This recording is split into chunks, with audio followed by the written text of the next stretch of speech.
أعوذ بالله من الشيطان الرجيم. بسم الله الرحمن الرحيم. الحمد لله رب العالمين، والصلاة والسلام على أشرف المرسلين حبيبنا وسيدنا محمد صلى الله عليه وسلم. رب اشرح لي صدري ويسر لي أمري واحلل عقدة من لساني يفقه قولي يا ربي. Nasiha za leo wapenzi, utulivu na amani. Ni utulivu upi tutakaozungumza au tunaojua? Utulivu wa nafsi iliyokuwa imetosheka, ina raha, haipapatiki, inatayarisha mambo ya akhera ili ikapumzike. Ni amani ipi unayoijua wewe? Kutokera watu wala kujikera wewe. Unapenda usalama na kuwasalimisha watu, kama alivyosema Mtume sallallahu alaihi wasallam, mu'mina ni yupi? Asema ni yule anaisalimika yeye na akasalimisha watu na mdomo wake na mkono wake.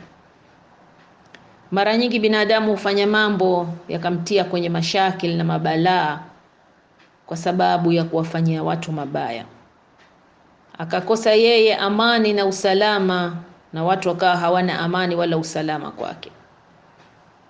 Sote huwa na mambo yanayotukera, yanayotuudhi, tena nafsi ikakosa utulivu na amani. Na haya humpitia kila binadamu, sio wewe peke yako. Kama pale mvua inaponyesha, humfaa anayemtii Allah na anayemuasi Allah neema hiyo. Hata ukijificha ndani, lakini mvua inanyesha, matunda yatazaa, ardhi itafurahi, hali ya hewa itabadilika. Kwa hivyo na wewe pia inakusaidia. Uko na muasi Mwenyezi Mungu na neema zake unazienjoy.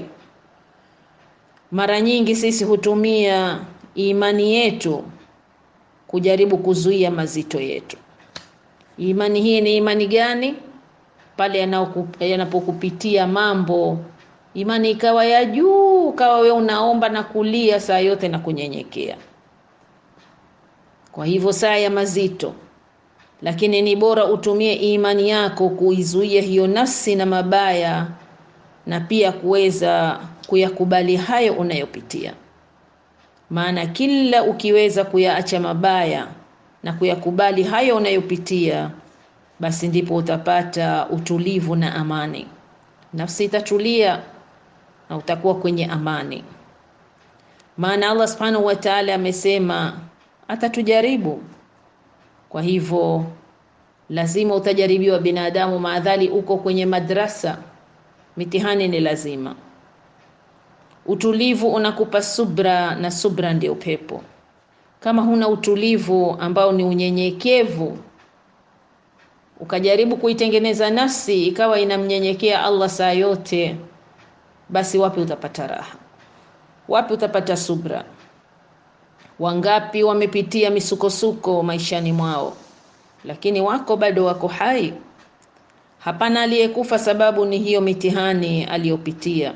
Hata inshallah ni mtihani wa maradhi alafu mwisho akafa, la, ile ni sababu tu, lakini ule mtihani ilikuwa lazima yeye upitie. Maradhi hayo mwingine anaugua alafu anainuka na anaishi miaka. Ni wakati kufika nafsi ikaondoka duniani, lakini si kwa sababu umepitia misukosuko fulani ndio maana ukafa. Unajua kuwa ndani ya hiyo mitihani kuna khairi, iwe ni mtihani wowote, lakini kuwa na utulivu tu wewe. Labda hivi sasa uko unapitia aina ya misukosuko maishani mwako, na uko unajaribu kila njia ili yaondoke mambo hayo, lakini usiache hayo yanayokupitia yakakuweka mbali na Mola wako, ukawakimbilia wengine, ukafanya mengine. Alwakil usimsahau, mpe kazi yako. Alhakim, mwenye hikma, muulize na wewe akuonyeshe hikma. Yuko muombe akusaidie na wewe, lakini fanya aliyokuamrisha. Usiwe wewe mwenye kuomba tu na wewe unakwenda kinyume na sharia zake. Huwezi kuyazuia, lakini unaweza kuyachukua. Maana Allah kasema sintampa taklifu mja wangu, la yukallifu Allahu nafsan illa usaha. ila yale anayoyaweza. Uliopewa unayopitia unayaweza. Unayaweza, sio mazito kwako, lakini labda ni mazito kwa mwingine na ya mwingine ni mazito kwako. Yanahitajia unyenyekevu na utulivu ili upate amani, peace. Amani, peace. Usalama. Wana Bani Israel walipomwamini Nabii Musa alayhi salam, wakamfuata ili nini? Waondoke kwenye adhabu za Firauni. Wakamfuata kwa furaha na kuhisi wamepata amani. Sasa amekuja mtu kutusaidia, tuondokeni, twendeni. Wakafungasha kila kitu, hawakujali, hawakuuliza twenda wapi, lakini mradi wanaondoka kwa Firauni na adhabu zake, basi wakaona bora twendeni. Lakini tu walipomuona Firauni wamefikia mwisho na mbele yao bahari, na huku nyuma wanamuona Firauni anakuja na majeshi yake na mafarasi kwa mbio, wakasema bas, Musa akatuleta mpaka mbele ya bahari, hatuna tena pa kwenda. Imani yao ikapungua, utulivu wao ukaondoka, wakakosa amani, wakaanza kubabaika na kulia, na imani yao ikashuka. Lakini Nabii Musa alayhi salam hata hakuwa na hofu, maana ajua kuwa Allah subhanahu wa ta'ala ndiye atakayemnusuru na kumlinda na afa za huyo adui Firaun. Alikuwa na utulivu na amani ikamjia, amesimama mbele ya bahari, lakini alimlekea Allah subhanahu wa ta'ala, hakujali. Huyo adui ndiye aliyekuwa na hofu, na mwisho akaangamizwa yeye na wale aliokuwa nao. Lakini Nabii Musa akatoka kwa usalama.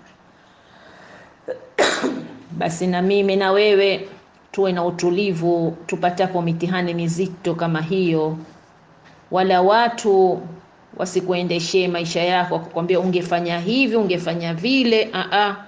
Allah yuko, muulize nifanye nini. Mtegemee Mola wako tu, imani yako itakupa utulivu na utapata amani kwa Allah subhanahu wa ta'ala na waja wake. Wengi watakusaidia, ikiwa ni wachache wanaokukasirikia na kukutupa, lakini wengi Allah nao ana waja wake wengi, wote watakupenda na wote watakusaidia. Watu watakudharau hasa unapobabaika na kushitaki saa yote, lakini Allah subhanahu wa ta'ala anakusikiliza kila wakati na kukujibu maombi yako, hachoki. Sisi binadamu tunachoka kidogo, ukiombwa leo na kesho hayuko, ami sina, huishi kuomba. Lakini Allah tunamuomba saa yote, bado yeye anatuhimiza tumuombe, ad'uni astajib lakum, niombeni nitawapa. Lakini anasema falyastajibuli walyu'minu bi, na wao nisikilize na wao nifuate ili wapate kufuzu. Wapi utapata utulivu ikiwa uko unachanga mema na maovu, halali na haramu, na wewe unayajua yote? Hakuna mjinga, hata mtoto mdogo anajua mazuri ni yapi, mabaya ni yapi, anajua halali na haramu pia. Imefika zaman huna sababu ya kutoa kwa mimi sijui. Ikiwa hujui, kwa nini huulizi? Unajitokomeza tu kufanya kitu na wewe huna hakika nacho ni halali ni haramu, ni kizuri ni kibaya. Lakini tunajua ni hoja tunatoa tu binadamu. Tunafikiria kwa it's okay, kwani nikifanya nini? La, it's not okay. Yasingekataza, ingekuwa ni mazuri. Yaliyokuwa mazuri tumehimizwa na tunayajua. Kwa hivyo unachanga mema na maovu, halali na haramu, na wewe unayajua yote, kwani unajaribu kumdanganya nani?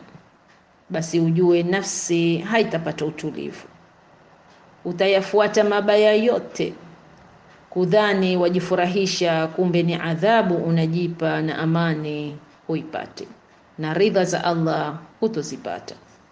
Khasara labda ni siku yako ya mwisho duniani mja. Allah subhanahu wa ta'ala anayajua yote tunayoyafanya. Inna Allaha anajua.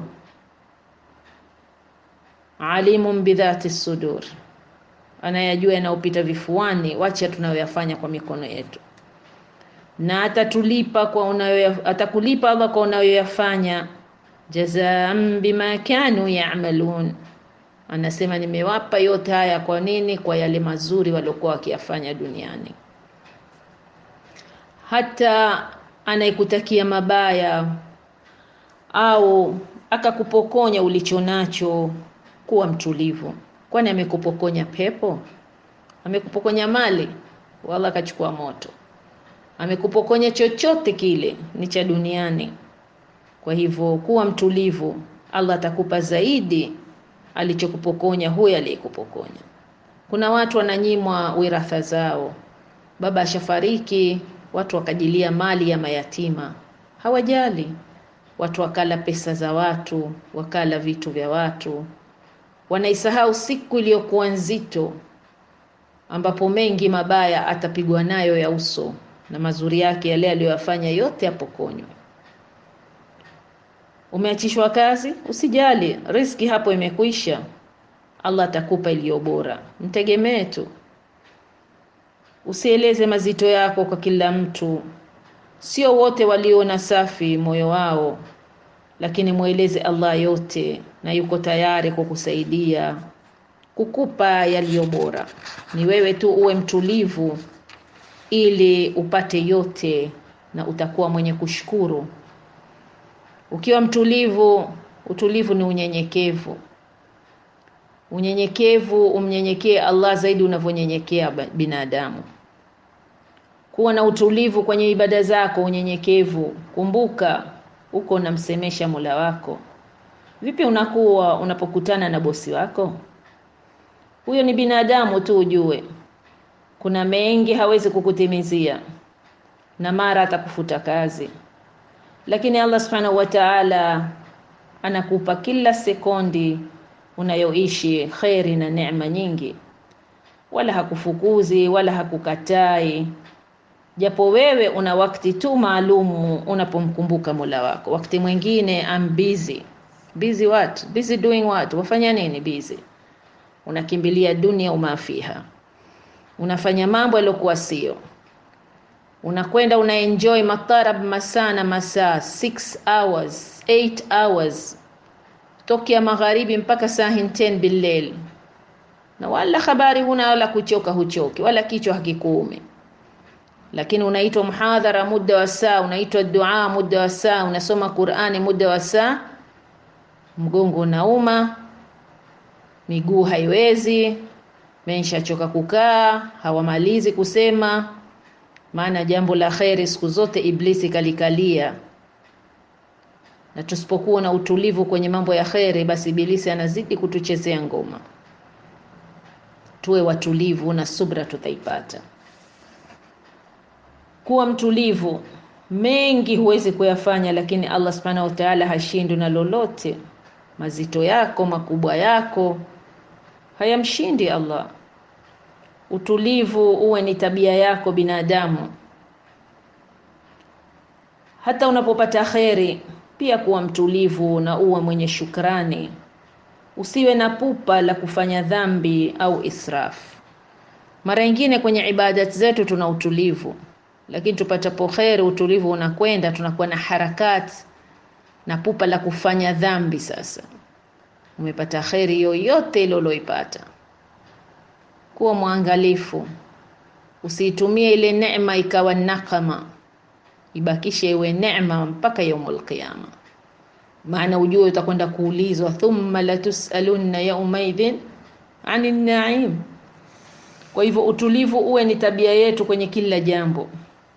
Hata unapopata khairi, unapopata habari nzuri, unapopata kitu kizuri, usipate daraja kazini, unapandishwa grade, unapewa mabonus, na zote ukienda kuzitumia kwa kufanya mabarbecue na kisha wake na waume na kuimba na nyimbo na kucheza, twafurahi, enjoy. La, hiyo sio furaha. Hiyo ni kumfurahisha shetani, kumfurahisha iblis.